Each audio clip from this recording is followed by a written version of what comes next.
Hello, I'm Adrian Finnegan, and this is Counting the Cost on Al Jazeera, your weekly look at the world of business and economics. This week, buckle up for a wild ride. Taxis could take to the skies, and self-driving cars will become more common.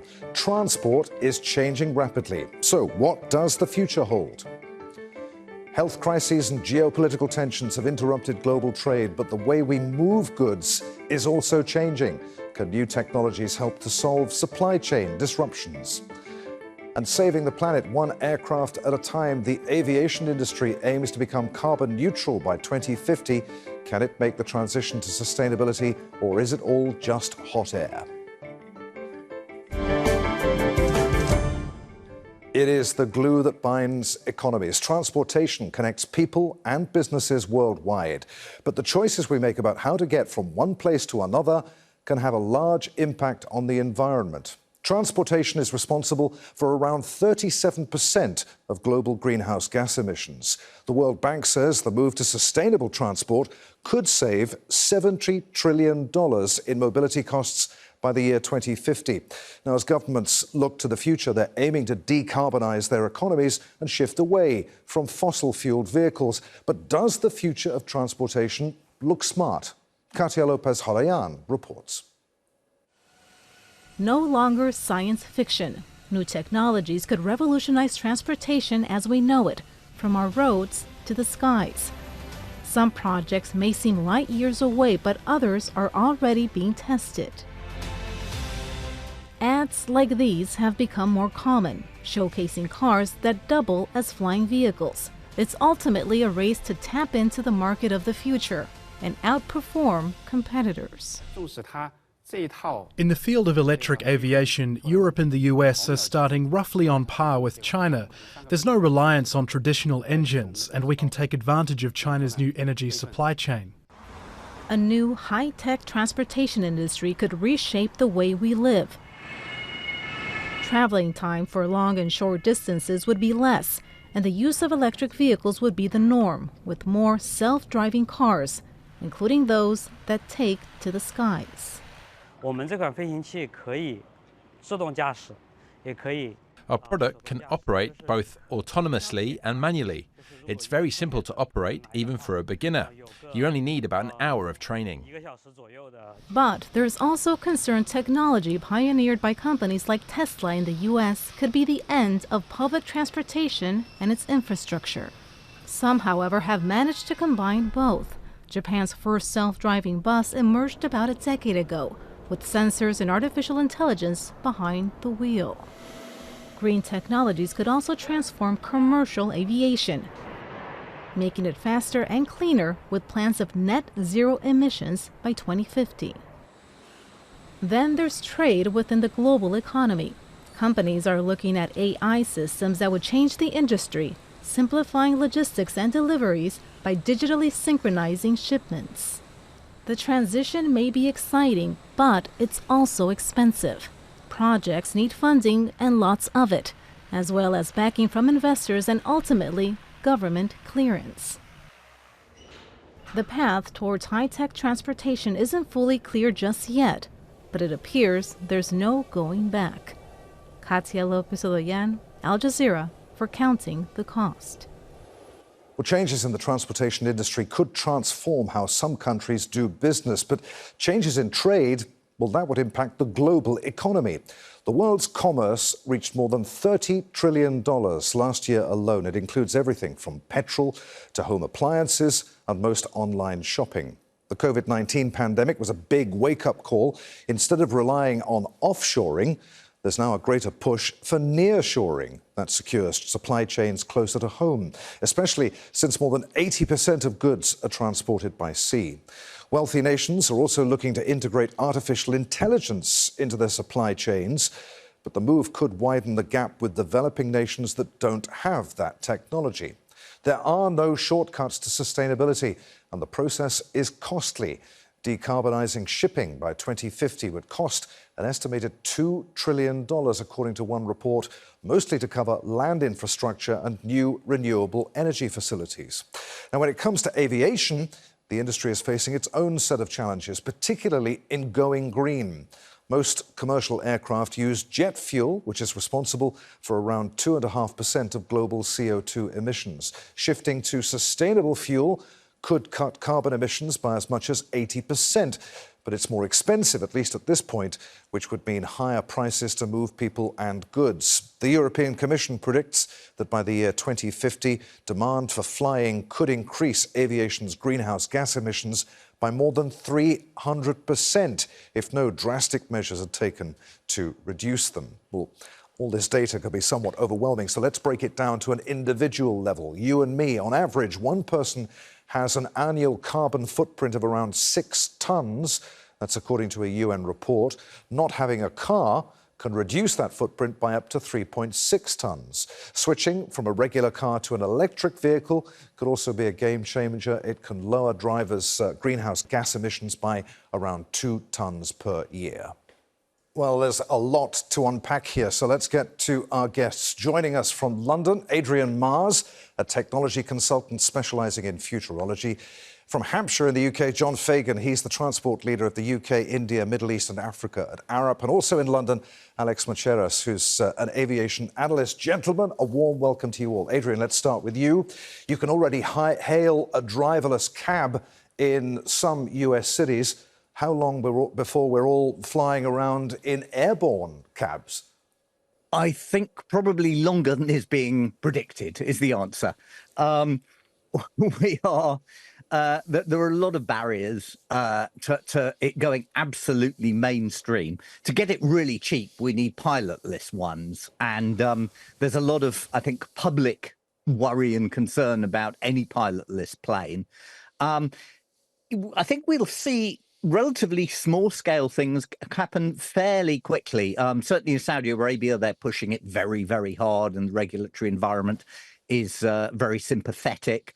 In other places, they're experimenting with segregated airspace, so along very specific routes, which makes things much easier to arrange. And the safety of these things should be way better than helicopters. They don't have rotors that have to tilt. They have electric motors rather than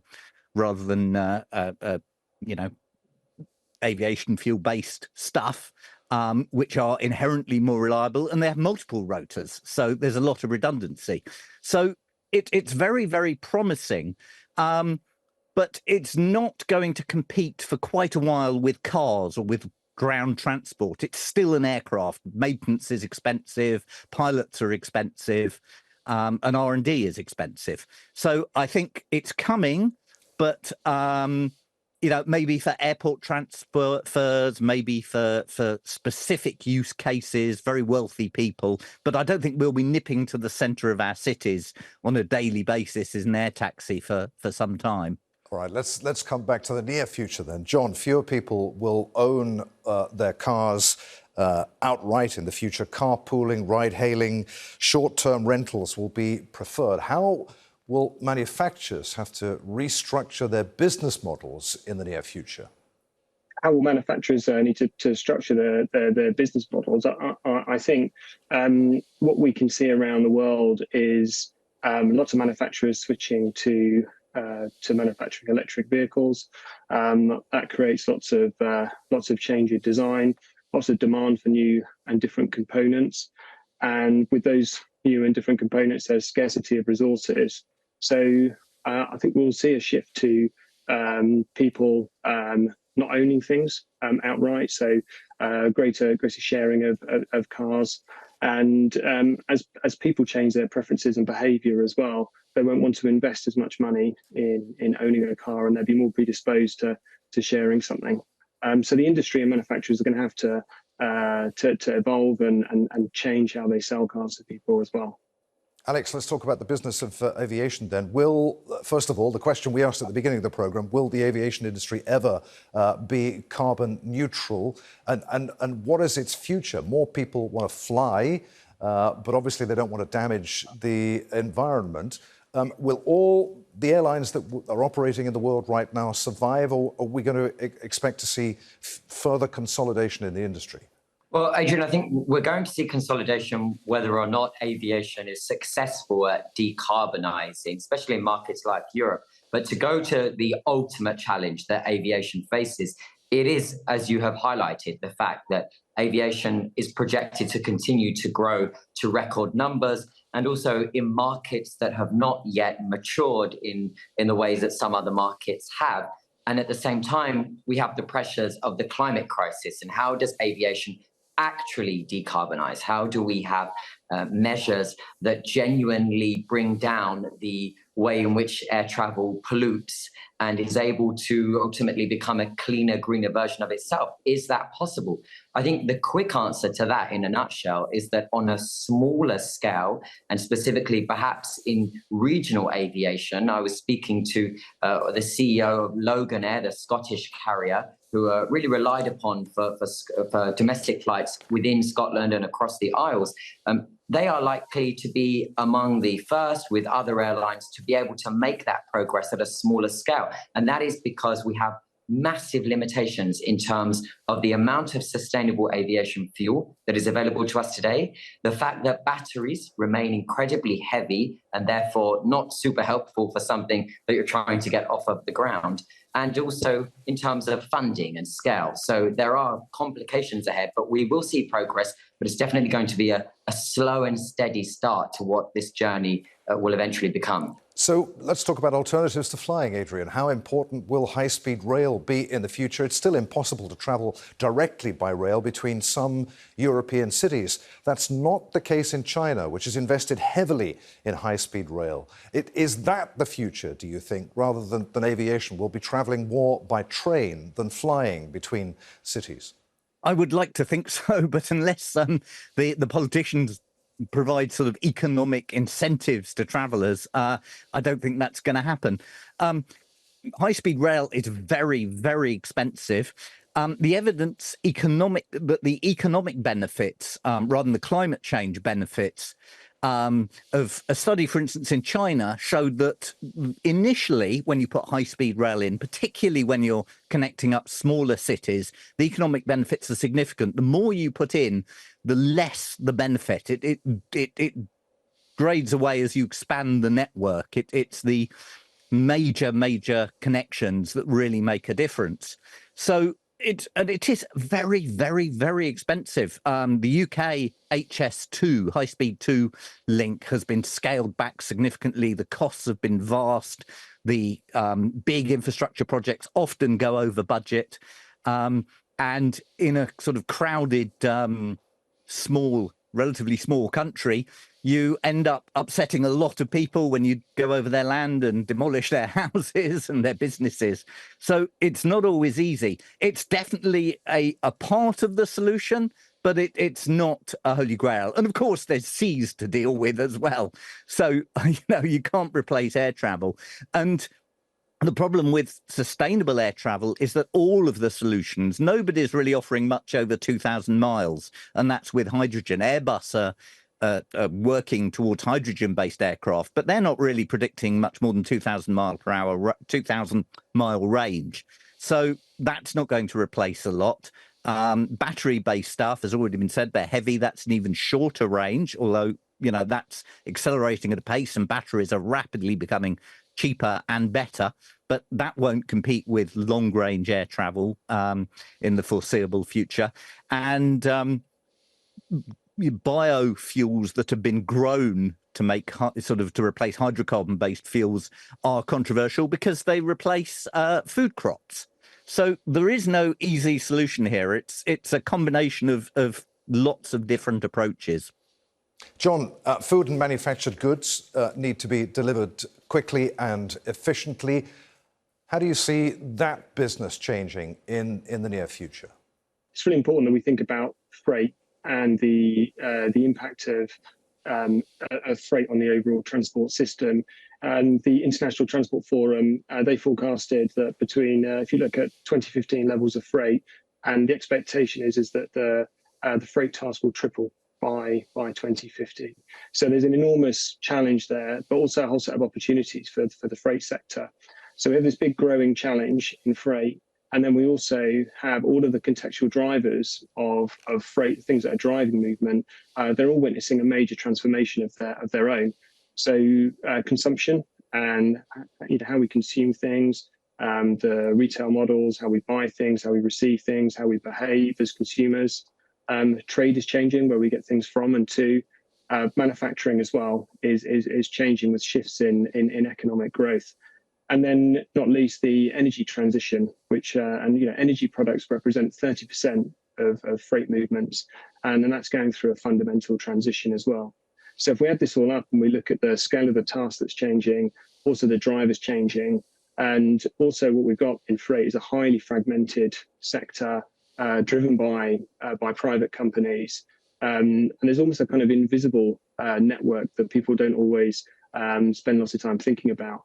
But there's a huge opportunity, I think, to step back and think about how to coordinate different modes of transport and how to make good investment decisions for the long term. But how do we reduce the carbon emissions of freight transport overall? Alex, of course, freight movement is a big part of the aviation industry. Coming back, though, to what Adrian was saying about high-speed rail, how much of a threat do airline companies believe high-speed rail to be? What's the future of short-haul and regional businesses, for example?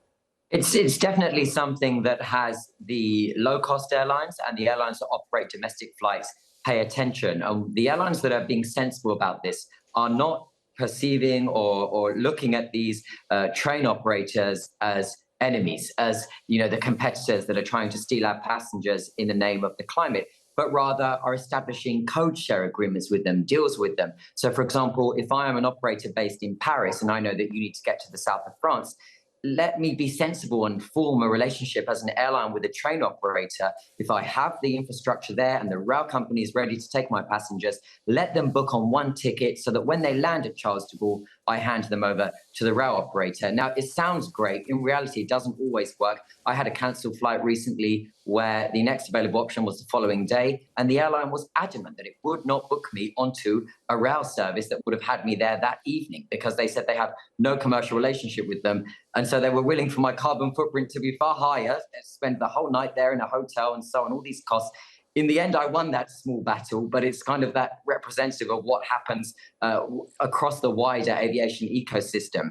I think first and foremost, we need to see the take-up of SAF, sustainable aviation fuel, increase on these short-haul flights, because it's the short-haul flying that are incredibly polluting. Yes, it's fewer emissions than a long-haul flight, but we're flying them so much more. The frequency is greater. It's way cheaper to fly from London to Manchester than it is to get the train. And yet we know the difference in emissions. So if we had a better take-up of SAF and we were genuinely able to decarbonise the short-haul flights, then it can only progress to the mid-haul and the long-haul. The reason why we're not there, Adrian, is because nobody wants to pay for it. And that's the nub of it, really, isn't it, Adrian? All of this is expensive. I wonder if the integration of AI into our transport systems will make this any cheaper. Of course, AI itself is not going to come cheap, is it? No, and actually, ironically, a lot of AI in data centers is using quite a lot of energy. It's moderately energy intensive. But yeah, I mean, planning low carbon routes does already save energy. I mean, last mile delivery is planned using a lot of technology to reduce fuel consumption. And the economic motivation is there. You don't have to regulate that.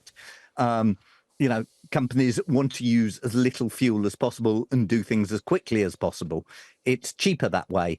But I think the biggest effect of AI is a driver of unemployment, sadly, but also getting rid of people. So I expect to see ships with maybe fleets of ships with just one bridge crew on one ship and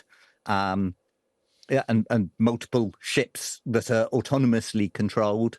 They'll still need people on board to look after the engineering and make sure things are tied down, because that's something that regularly has to be done, and other duties. But you can reduce the number of people on board. Likewise, as we've already starting to see, driverless cars, and we don't know when that's going to happen, and driverless trucks. And once you have driverless trucks on a relatively large scale, you can adapt the infrastructure to suit them. So that means putting distribution centres next to the roads that really suit them, which is motorways, highways, making the distribution centres driverless truck friendly, and then you can have automated loading and unloading.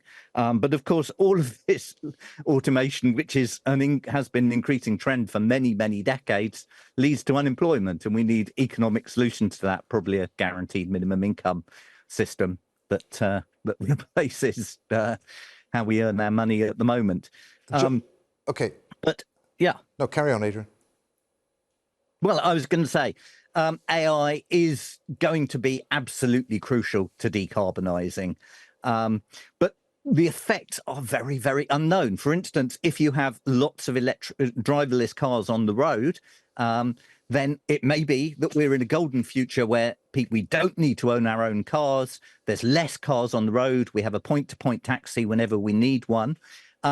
Or we could be looking at a much worse state of affairs where everybody moves away from public transport. There's huge numbers of driverless cars on the road, clogging our roads where they could be on buses and trains.